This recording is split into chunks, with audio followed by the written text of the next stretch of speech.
was conflicted about this movie, but one thing is for sure. Emily Richardson brings the gun show. Damn.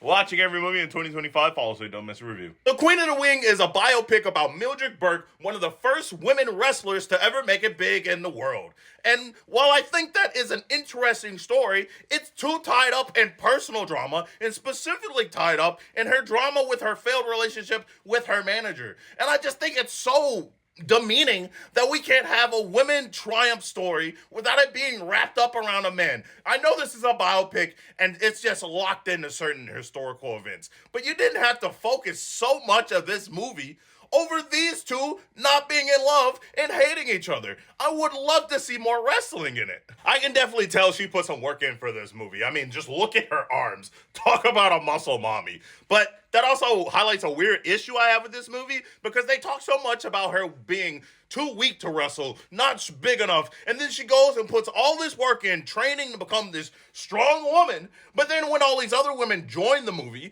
they don't do any of that, or at least they don't show it. At least show us these women training in the background. This isn't it. This isn't strength training. They're like doing routine work for the act that is the wrestling. The pacing is all over the place. Some performances are out of place. They try way too hard to get the wrestling crowd by overusing wrestling terms. And this movie is way too damn long. While the final fight is pretty good and almost worth the wait, it takes too long to get there. Look, I really wanted to like this movie. I really wanted to like this movie.